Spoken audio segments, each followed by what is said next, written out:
Good afternoon. I'm Tom Harrow from WineChapTV. This is my business partner, Boo Murphy. We're delighted to be joined today by Miss Cecilia Lundqvist from Bordello Erotic Boutique in London City. We are going to conduct an abbreviated version of our very successful, very titillating Wines of Rapture tasting. This is, if you will, a quickie. All the wines have been provided by 4510, a very fine Italian wine merchant, appropriate, Italy, land of love. We're going to kick off straight away with some Venus foreplay in the form of this very attractive Dal Bello Prosecco. I would like to think that the Prosecco, the bubbles in the Prosecco, much like the breath of a lover on the back of your neck, it gets the skin tingling. It intrudes on your personal space for the first time. It's the first glass of the day. It's the first kiss, if you will. It's something very tantalizing, erotic. It takes you on an immediate journey from work to play. It lets you know we're about to have fun.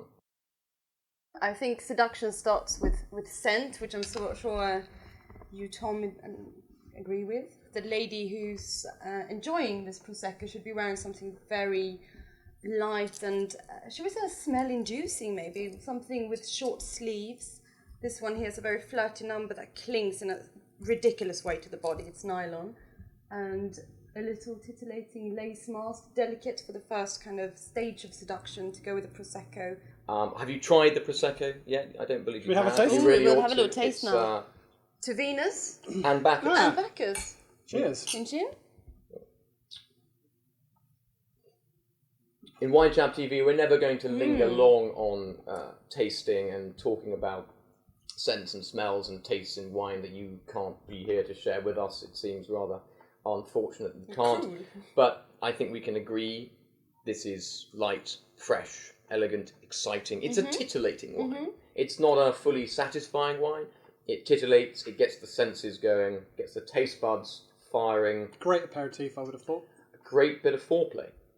Great bit of foreplay. We're actually going to head straight on through to some fairly full, frank, impressive, grinding, pumping action. This is not so much a love affair as the satiation of a pretty base lust. So Notice there's no spittoon here, I suppose. There is no spittoon. We all swallow his hair here, so... We're all swallowers here, choice so between... no spitting. It's appropriate that we started with the Prosecco and move on to the Amarone because they're both from very, very near Verona. And of course, Verona is the city of the fabled lovers, Romeo and Juliet.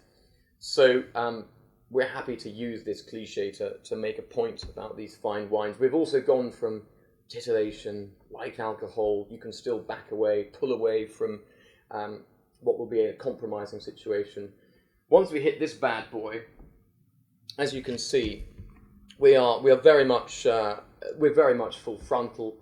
We're very much the thick of the action. This is 15%, and I wouldn't want to hazard a guess what that is in inches, but it's not a wine which says anything other than More than 7.com. more than Probably 7.com. getting close to this, I think, in inches. Absolutely. Now, the reason that Amarone is such a good wine to illustrate the point at which we achieve climax in a sexual or any other sense is there is no other wine which is so suffusing, so concentrated and so vehemently alcoholic that if we step one stage further, we're no longer wine. So for me, Amarone is the point at which we achieve the apotheosis of pleasure in wine. To represent the oak, we've got here something else in wood that goes very well with this severe wine, I think. The effect of this wine is very much like being paddled, in fact. It's not a shy wine, 15.5%. It can punish you. It can certainly punish you in the morning if you don't drink responsibly. I mean, it's just that huge, full-bodied, high alcohol makes me want to go and wrestle a bear or plough a field or fight a Dutchman or take someone quite violently. Someone wearing this, perhaps. Absolutely. I think this is the sort of costume we're talking about now. Amarone, of course, means little bitter one, which seems inappropriate given this wine is sweet And big. and big. And big, yeah. It's a shit name, really.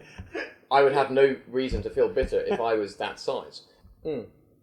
So, we've now, as I said, we've reached that stage where we are on the very, very brink of turning into something else, from wine into fortified wine, from that point of rapture, in fact. And we're going to move on now to the ambrosia, the nectar of the gods. This is the sweet nectar of love.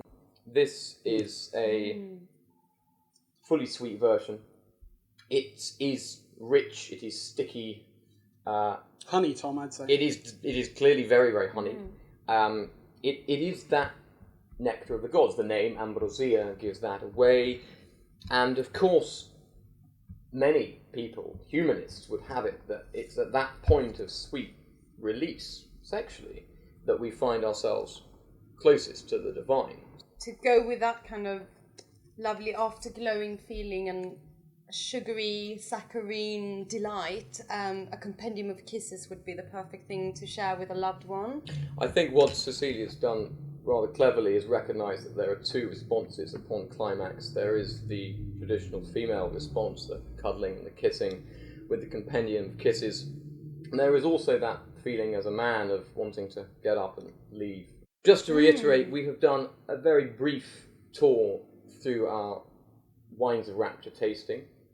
We have some wonderful wines, as mentioned, from 4510, excellent Italian wholesalers. They are all available. More details on request. Thank you very much to Cecilia, our guest today. Thanks for having me. And of course, all these products are to be found in the erotic emporium that is Bordello in Shoreditch, and we'll be happy to take you through those. I'm sure Boo and I will be heading down there shortly. Cheers. Cheers. Salut. Ahoy.